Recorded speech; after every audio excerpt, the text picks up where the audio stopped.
right, Tech Leads podcast. I think we're on episode number 5.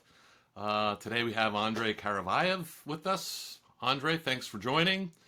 Thank you for I inviting me, hope Bob. it's I hope you're having a great day. Really appreciate you giving us some time today to kind of talk about you, your background, some of the things you're doing, and maybe helping out some of the our subscribers and their marketing and outreach efforts. All right, because that's kind of Hmm. how we met. So we'll tell that story a little bit. But first Yeah. off, just tell me a little bit about yourself, a little bit about your background, and what you're up to these days. See, when I am asked that question, I have two answers. I have a humorous one and I have a more serious one. Humorous one is I save people brain calories when it comes to buying from my clients. But more serious answer is I do marketing, which is, I mean, it's like marketing can mean a ton of things. But I started my journey as a writer, specifically content and copywriting. And then I slowly graduated to doing more high end strategy level stuff. Mm-hmm. And so, how did you get started? What was the first thing that got you into writing? See, that was probably one of the least deliberate journey you will ever hear because how it started, I graduated business school in Oregon, but it's like business school that's I went there because I had no bloody idea what else to do. So I just graduated, sure. But what actually got me started in writing, I started with content writing about 7 years ago, is family business. We at the time we weren't too fresh of immigrants to the US, but the business was started by my mom, and she was like, I don't have that much time to build like someone who was born. So let's see if we can do something on our own. So she started Oregon Discovery, which is a Hmm. project about outdoor adventures in Oregon. And then we started doing some additional projects in a similar umbrella. Like we have Hot Springs Locator for hot springs in Northwest and beyond. And she needed someone to write. And writers who were more on a cheaper end weren't very good. And it was before ChatGPT, before everything. And she was like, hey, you will be my writer. I was like, yes, ma'am. So this is how I started with content writing. And then with time, I discovered that there is also a copywriting, which is a higher level skill.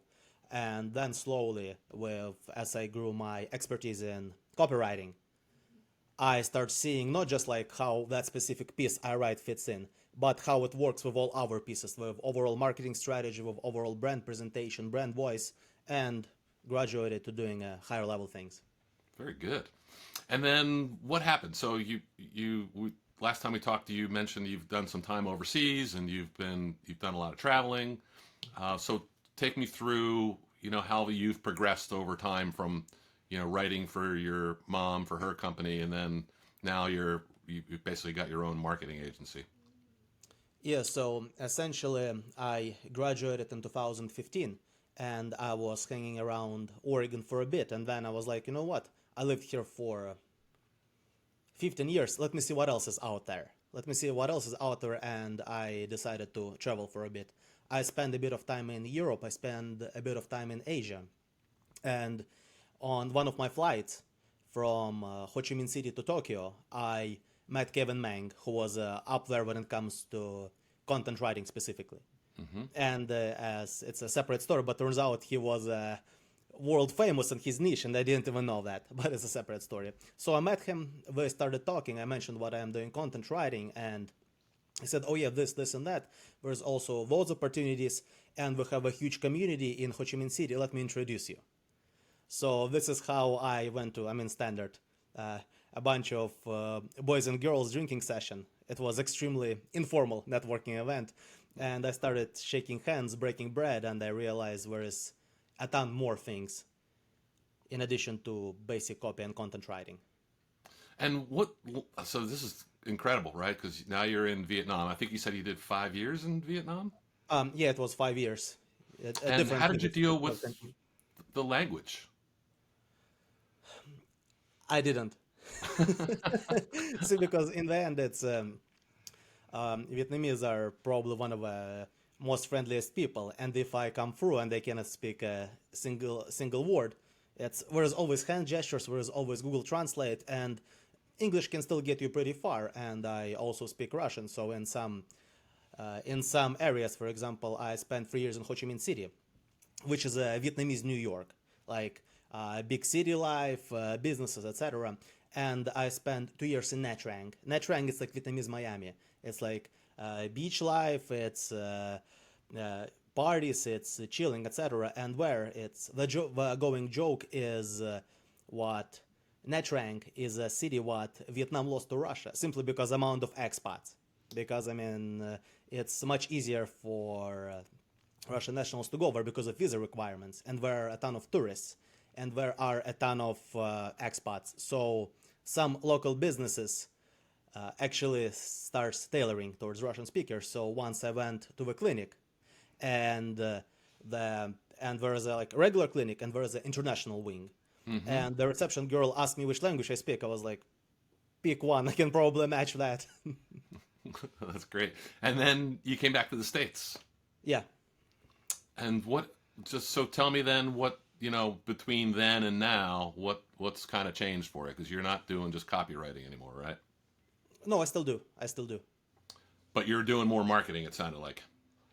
See, it's probably I'm trying to use my advantages, and my advantage is I went from the trenches to doing a strategy, and if I have that skill, might as well use it. So I usually joke what I can replace the entire marketing department. It's like maybe not the entire department, but if, for example, I work with you, Bob, I wouldn't run to you every time. It's like, hey, Bob, give me $5,000. I need to find a freelancer on the Upwork. It's like if I can do it, and my copywriting skills are pretty good, might as well do it. So I do everything. Oh, that's great. So tell me what you think of the current state of the market and where this is all headed, especially with all the AI and the other things that are going on. See, AI is great. I love it. I love it because it's a very useful skill, but we must use it correctly. We must use it correctly because it's, AI for me, that's like a calculator. To a mathematician, that's like a CRM to a salesperson. It's a very useful tool. It helps speed up some processes. But in the end, it cannot necessarily replace me. If it will replace me, I will be thrilled. It means I can actually pick up much more projects, but I don't see it going on in the near future.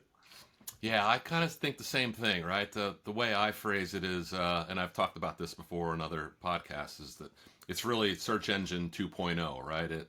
And instead of getting the pages, now you get the content that you were looking for. It still may or may not be correct, right? You still got to go do your due diligence, but it's definitely better than having to go sift through 10 or 14 pages to find the answer that you were looking for. 100%. And one of the biggest things is I noticed when specifically creating content, creating copy, AI often is very surface level. It's very surface level. It can generate some ideas. Some are great, some are not. It can help get you started, but in general, it's you really need to know what you're doing when it comes to AI and to actual research. Because just generating even with the best prompt in the world, if you don't know what you're looking at, it's just going to be... Yeah, exactly. So yeah, it's there's definitely a lot of, I think, what we would call false positives, right? Is that it gives you an answer that it thinks is correct, but I still think there's a lot of promise with it, just because you can get answers to questions you may not be able to find other places. Like for instance, my wife is looking for a new car, and she went and looked. Yes, I know it's going to be a rough week for me, right? But she went to the car dealership the other night and test drove a couple, and then came home, was like, I wonder what the difference between this one is and this one is. And I was like, let's just ask. I use Grok on Twitter just because it's cheaper, and I went and put in the different types of cars, and it spit out all the differences on everything from price to the vehicle weight to the engine specifications. It had it all down. It would have taken me an hour to go and try to sift through all the the Toyota, Mazda web pages to figure all that out. And it just very easily kind of went and gathered that information, made it available, and then she could even read it. So I didn't even have to go and explain it to her. She could figure it all out on her own, and it really helped her decision-making process. Now I just have to find the money for a new car. Yeah, it's 100% much more efficient, and even if you had to rely on some of those comparison articles, difference between Toyota and Mazda, I mean, it's extremely limited, Yeah, and you are essentially at the mercy of those specific people who wrote it, and it might not even cover everything you want to, because with AI, you're like, give me a difference between latest Honda and Toyota, and then you're like, listen, I feel adventurous. Let me compare it to Maserati because I feel like a Maserati today. It's no regular web page will be able to do it, but with Grok or any other with ChatGPT, with yeah, Cloud, you can do it, and it it's very fast and very efficient. yeah, And then yeah. in the end, often it even gives you links and stuff, and then you can go and dig deeper from an actual source. But just like with writing, just like with copywriting, marketing, AI can give you that foundation you can build on top and save you time. So, what's your thought about AI stealing your content and reusing it without your permission? Well, I mean, I cannot necessarily do anything about it if it's still something like that, because in the end, if it's out in the open, AI can steal it, somebody else can steal it. I have my personal website and I have a ton of my personal pieces of writing, of course. I mean, it's my website. So I have some of the stuff, some of the samples, some stuff I published, some stuff I wrote for other people. AI can steal it, somebody else can steal it. And if they steal it and they modify it, it's like, well, I mean, I guess that's a compliment for me. It's like, I did good. So somebody decided to let's just put it this way, take inspiration from my work. I was like, well, I mean, thank you, I Yeah, guess. it's kind of theft, though, right? I mean, it's plagiarism to a degree, and you're getting paid to do this, right? So Well, I it's mean, it is theft, but I mean, it's just price of a game in the end, because there always yeah, will be people who are ripping somebody's work off, or always will be people who are pirating. And again, if someone stole my stuff, it means I did a good job, and I keep progressing. So if my stuff is worth stealing right now, I cannot imagine what will be tomorrow. yeah. That's a good point too. I like that because yeah, it's nice. It's a nice compliment when someone goes and steals your stuff. Mhm. Unless they're stealing it out of my garage, I don't think that's necessarily a That's compliment, definitely unacceptable. though. So where do you see all this going? Do you see, you obviously don't see this as really a threat that some people do. So you see it enhancing your capabilities, and 100%. yeah. So where do you kind of see this going, and how do you see it changing marketing, brand development, and copywriting, just as an enhancer to that, or do you see changes in the approach? See, I almost see like there will be two branches separating. First one will be more automation. It's going to be cheaper. It's going to be faster, and I also see it going more like a white glove service.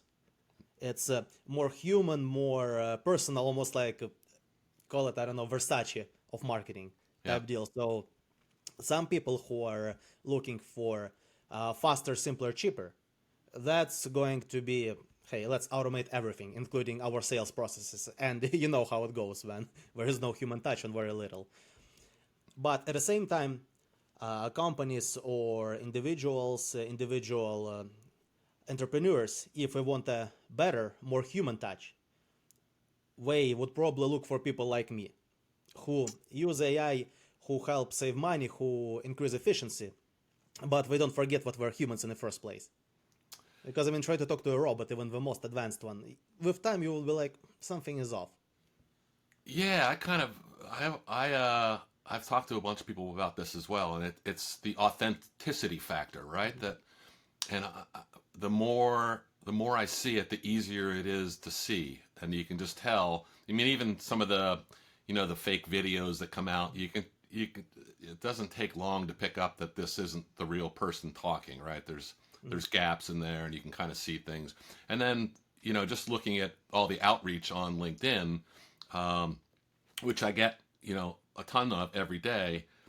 A lot of them are the exact same intros, right? I mean, I can just tell. I can see where they're putting my name in and the company name. The company name's always the same, and they'll try to mention some highlight of my career to kind of have the personal touch to it. but they're all the same, right? It's like they're all even using the same outreach program to go and generate these emails. And I kind of use, I'm like you. I think of myself because I really liked your approach to outreach on LinkedIn and the way we kind of met. I I like to turn those really poor outreaches around and send a note back to those people and say, this is like the 14th copy of the same email I've seen all this week, right? Why? How much are you spending for a program that everyone else is using, and you're basically not even really differentiating yourself. So your approach was really different, and I really kind of got a kick out of it, which made me respond, right? And it was very personal. So I thought, I don't know if I'm the only person that you did that with, or if that's kind of your standard approach to people, but I found it very creative. See, my thing is, I actually kind of based it on outreach I receive, because my outreach I receive is just like you described, it's non-impressive. And I'm being very polite here. Yeah. And I figured, what would I want to see as a business owner? And I was like, let me add some of my character, what I am, because in the end, I am good at what I'm doing, but there is more than one person who does it. So in the end, we are working as people, and I am not as arrogant to think, oh, I'm the best copywriter in the world, I'm the best marketer. I'm good at what I'm doing. There are plenty of other service providers just like me. Let me add some of my personality into it, and let me get straight to the point, because I don't want to be like, hey, how are you? It's like, pitch is coming. How about I just give you everything in advance? And if what I am doing is something you're looking for, we can talk. If not, no is a perfectly reasonable answer. Simple as that. Yeah. And how's the response been? Surprisingly pretty well. Well, I Really? mean, I cannot say surprisingly, but I knew it will work. I didn't expect it to work that well. So it's not just me that you've got others as well. You're the best among men, Bob. Come on, no, just don't even think that. Come on. You are pretty smart, I'll give you that. All right, so tell me about your approach and how you would say you're different than other people in going about developing a brand and marketing. What is it about you that if I'm going to go hire Andre, then this is what I'm going to get in comparison to someone else. See, one of the biggest things I have seen, I noticed in space, because I am in more than one marketing mastermind, because I don't think things what I learned yesterday will always work, because I want to stay on top of the game. And one of the biggest things I see is, that's gonna sound like a cliche, your typical Pareto principle, 20% of effort, 80% of work, but that's true, because a ton of businesses are actually missing out on some pretty basic things which we can tweak and see results. Let me give you a specific example. I helped a friend of mine here in Salem. He has a tree removal business, and I was looking over his website, and my goal wasn't to rebuild the entire design. My goal wasn't to rewrite the entire copy. My goal was to see some low-hanging fruits we can fix in 3 minutes and get some results. So what I saw is, for him to contact him, he had a separate contact us page. It was a separate page. His phone wasn't on a header of every page, which would be easier. Someone came through, use a phone. And the biggest thing I noticed, he didn't have an email. He had like a fill up form which had multiple feeds which related to email. It's like, that's unnecessary. So what I told him is, put phone and email. Email for multiple reasons. Some people, they just don't like calling. Yeah. And it's also, I give him that example. Let's imagine there is a John. He sits somewhere, he drinks beer, it's 11 p.m. and he was like, I have an inspiration to finally fix my backyard. Let me see who is there when it comes to tree removal or tree pruning, whatever. He finds the website. He sees a phone. He sees a phone number. He was like, well, I mean, it's a bit late. Why would I call right now? Let me just put it later. Guess what? He even forgets, or he will reach out to somebody else.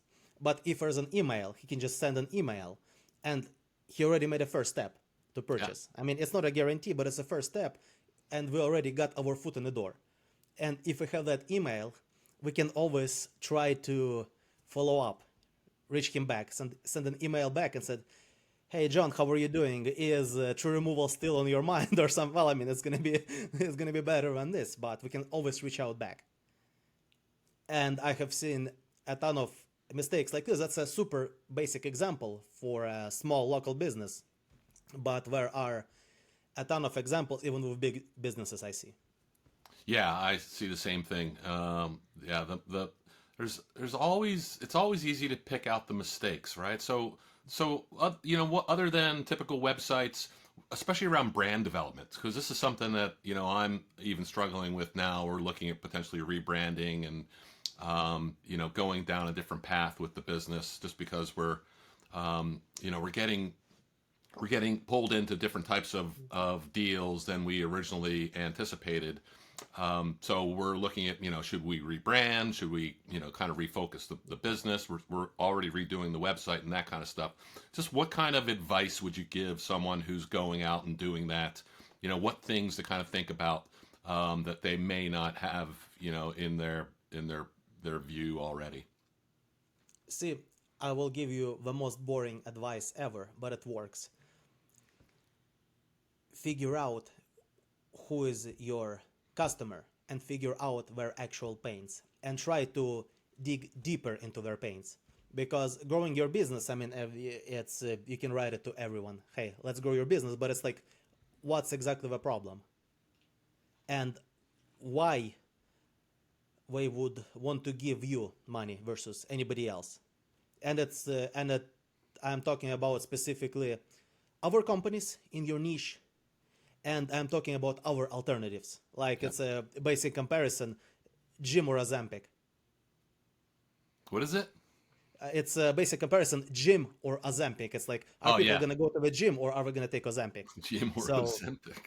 yeah, and in the end, we analyze whom we want to sell to, and we see what are their actual issues. Because let's grow your brand. What does it mean? Why we would want to come to tech leads? Because maybe, just maybe, it's smaller companies with new ideas who want to keep moving instead of doing administrative, instead of sitting down and trying to hire someone, instead of trying to figure out how Upwork works and how to judge if a specific freelancer is actually good or not. It's essentially, they come through, you sort all of our issues out, and instead of figuring admin out or trying to, oh, I need to hire someone, does it mean I need an HR department? It's like, you take all of the headaches and you help them move forward. So maybe it's the pain is to grow faster Yep. and work on their main expertise, which is whatever is they're doing, instead of doing admin stuff everybody else is. So, and how would you typically go about identifying those customers and those pain points? What tricks would you use? Talking. Talking. Talking to a founder and see what's going on, because it's founders know what they're doing, but sometimes it's they cannot break their customer avatar down Yeah. immediately, because I mean, they know exactly what we're doing because when we're founders, of course, but it's essentially, it's talking, and for me to get that out of them in a way what we can use it in marketing. Yeah. Good. Because my And go ahead. yeah, because my joke I told you about saving people brain calories, Yeah. it's everything moves fast and we need to grab people as soon as they end up on a landing page or as soon as they start scrolling through LinkedIn and see a post. Because many people think, what when it comes to research, it's their potential customer will take a separate time, they will sit down, they will have a cup of coffee. No, they will probably be standing in line on their lunch break or something in Starbucks, and we will be scrolling through LinkedIn or through their feed on Facebook or something else, and we need to grab their attention right there and right now. Because if it will require extra 5 to 10 to 15 seconds of brain calories, we will lose them, A. And B, we will sound just like everybody else because we'll help you grow your business. I was like, Thank you. Yeah, it's tricky. Like it's definitely a unique problem, right? To be able to separate yourself from everyone else when all you have is that hero page, and you've gotta grab them somehow, right? Either with, you know, and the animation and the slick graphics. I don't know that that's always it. I think you have to look professional, but at the same time, it's like you really have to focus on that messaging, and you know that like you said, you got 15, 20 seconds that someone's going to sit on that page and see if you're the guy that they want to go talk to. You got to make that impression. And I've struggled with that. It's like, all right, how do you do it? Do you have a suit and tie, you know, in a picture, and you look like, you know, you're a corporate executive who's got, you know, 30 years of experience behind him? Or do you do flashy graphics and you have a really cool little saying, and you get them to scroll down from there? Do you share pricing? Do you not share pricing? There's all these different things that kind of go into those design decisions that are really important, right? And it's hard to go figure out which ones are going to help and which ones are actually going to turn people off. See, and the thing is, with my experience, if you need to find a marketer who will tell you, I don't know, that's probably going to be me. Simply because there are a ton of moving parts, and from my experience, sometimes some unexpected things happen. For example, with tech lead specifically, I might think what we are looking to work with some smaller companies who would like to avoid hiring, and who just would like to keep moving forward. And that might work. But at the same time, maybe all of a sudden we found out what our most of our customers are medium to big side companies who cut off a ton of people in layoffs, and they still need to fill up some seats, but we need to fill up those seats as fast and as inefficient, and we have more money to spend than smaller companies. So, but we can only find it when we're testing things. When we're testing things, when we outreach to different people, when we get shut down, there is no other way to find out. Because there are some general things I can see and understand from my experience. But in the end, it boils down not to me, not even to business owner, it boils down to market. And we have to be adaptive and adjust as we go. Yeah. Yeah, in this business, it's a confidence game, right? The other thing that I've discovered is you really have to get customers to believe that you have the skill and the background to be able to handle their problems. And it's a difficult thing to communicate in a website. That's the biggest curse of huge market. Because Yeah. in the end, sure, I can do copywriting, content writing, marketing. There is more than one person doing it. And we're not talking about Oregon, we're not talking about US. Because I encounter perfectly capable people from global south.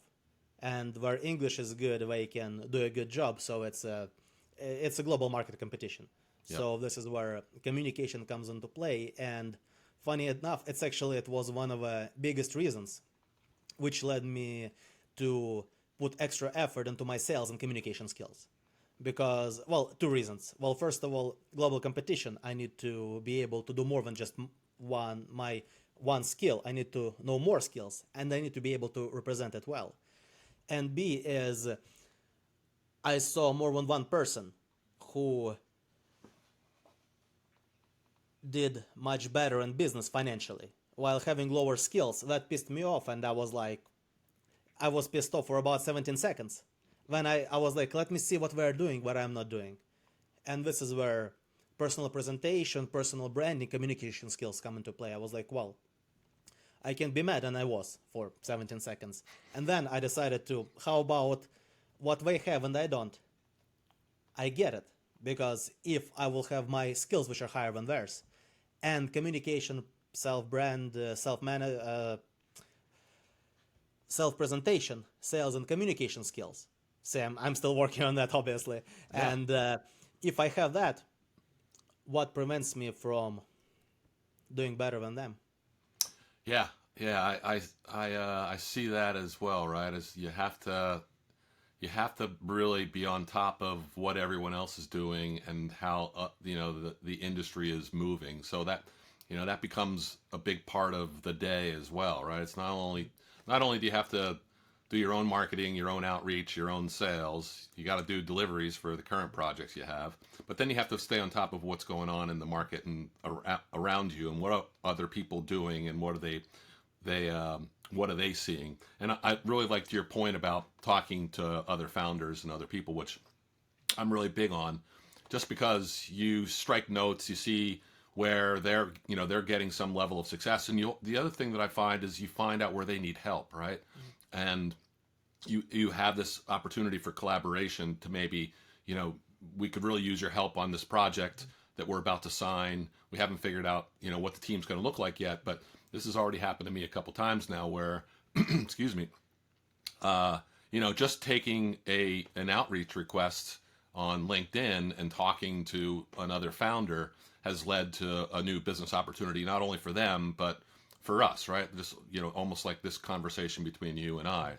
You potentially could help me in the future, and then, hopefully this helps you go and build your business. So, you kind of have that concept of sharing the landscape a little bit, and being able to not only help grow your business, but help grow someone else's. And then you expand your network and your ability to react, right? I wanted to ask you about market research and what you think on that subject, and how much do you recommend customers go do a little bit of that? Well, see, it highly depends. You're asking about customers specifically. It highly depends on what are their needs. Because if you're looking for a car, I mean, you will sit in that vehicle for a while.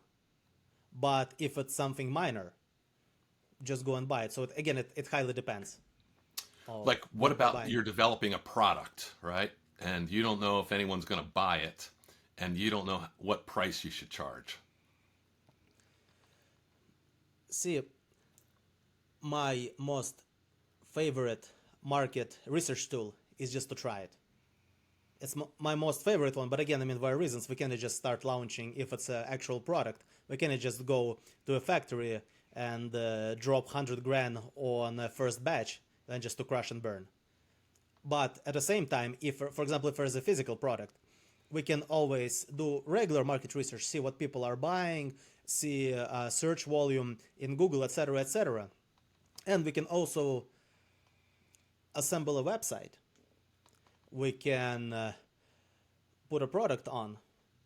We can run an ad campaign and see if people are even interested.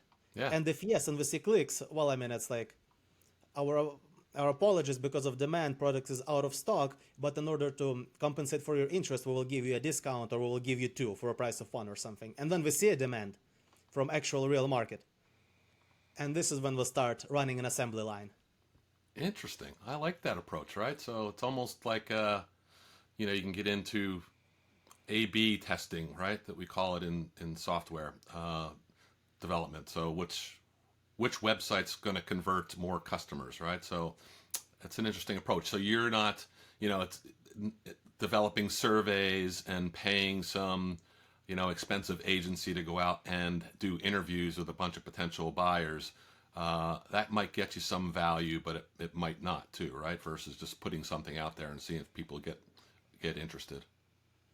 See, the thing is, it's surveys and the proper market research is not necessarily bad, but it boils down to how long it will take. Because if we can move faster, I prefer for us to move faster, because if the agency will charge 20-30 grand for in-depth research, but for the same price we can run huge ad campaigns and test 5-6 different products with everything, with an actual e-commerce store, with ads, with copy, with everything. Something tells me second option is better. Yeah, interesting. So you bring up an interesting point as well on ads and campaigns. Are there any tools that you prefer, or platforms that you've found success with more than others? See, it's actually funny, because the best tool we can use for ads is our own head. Because fractional CMO position I have with a company in Dubai. Well, it's 20% in Dubai, 80% in Kazakhstan, because international life.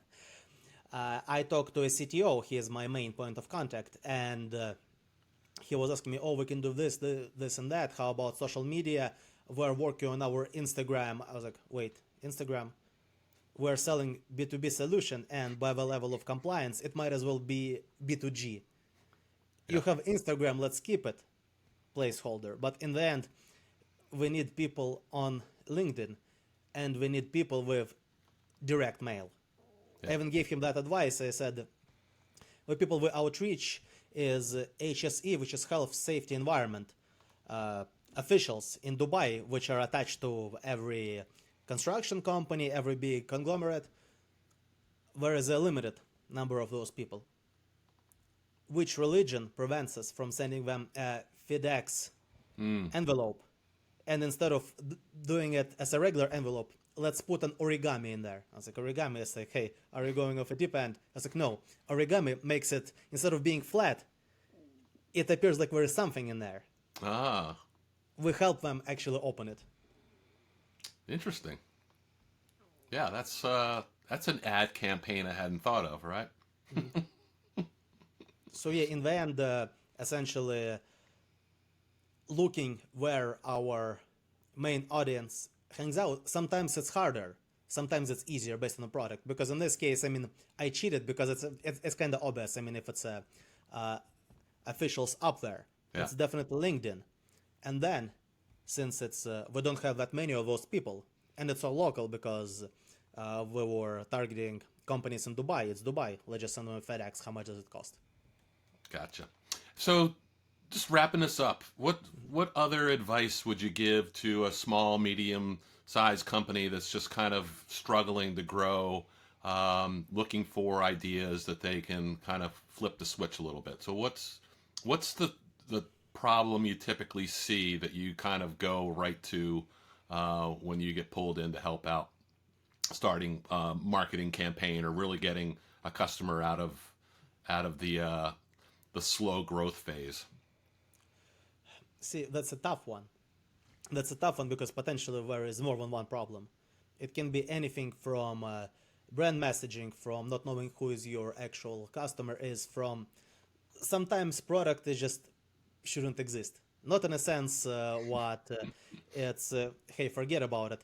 And more in a sense what you are not you specific, but in general, specific founder doesn't offer anything to the market really.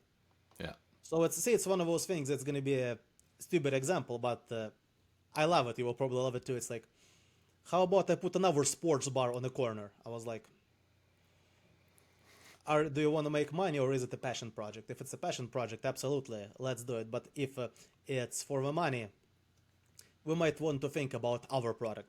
Yeah. No, that's a good point.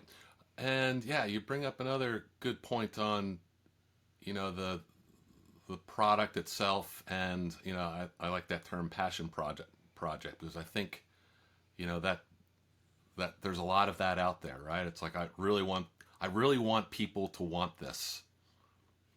Yeah, it's like do you want it because that's your hobby or again passion project, or do you want it because people really need it? That's the biggest question. So your approach, and you kind of did this with me, is you went and did we we got in touch. I made you promise that it wasn't a sales pitch, and you still went and did a bunch of due diligence in the background. You researched my company, the website, and you even though I said it's not a pitch, you had it all ready, right? You had, here's a couple ideas for you. I really found that helpful. Number one, it showed that you were interested in what I was doing, and it showed that you had some really good skills around just creative ideas and things that we may not have thought of, and I really appreciated that. I think it would be helpful for other small companies to kind of reach out to you and see what you think about what they're doing, and see what you think about their brand. See, my thing is, it's not like, oh, it's like, hey, Bob, here is a sales pitch, I'm ready. No, it's not. It's not about that because we were talking and I didn't know your actual problems. I did my due diligence. I did my analysis, but in the end, you you might have told me, oh, I'm actually shutting that company down. I'm starting something new. It's more like I realize I'm not special and rules do apply to me. And the fact is, I'm not the only dude or a girl who reached out to you. So I was like, how about, yeah, sure, you can go to my website. Yeah, sure, you can see my past work, you can see reviews, etc., etc. How about I give you something specifically just for you? So, because when it comes time to hiring copywriters and content writers, one of the biggest fears is like, oh, is it your writing samples? Is it somebody else's? Which I mean, how about I give you something specific? Yeah. If you need some of my work, great. If not, maybe you will need it in a year. Maybe you will need it in 5 years. Maybe you have a friend who needs it. So how about I show you my expertise specifically on your business? And if something comes out of it, great. If not, well, I mean, no is perfectly reasonable answer. I love it. All right, so wrapping this up, I'm gonna put your website in the description in the video. I encourage everyone to go check you out. I hope you get some business from this, and I look forward to working with you in the future. Thank you, Bob. My pleasure. All right, have a great day. You as well.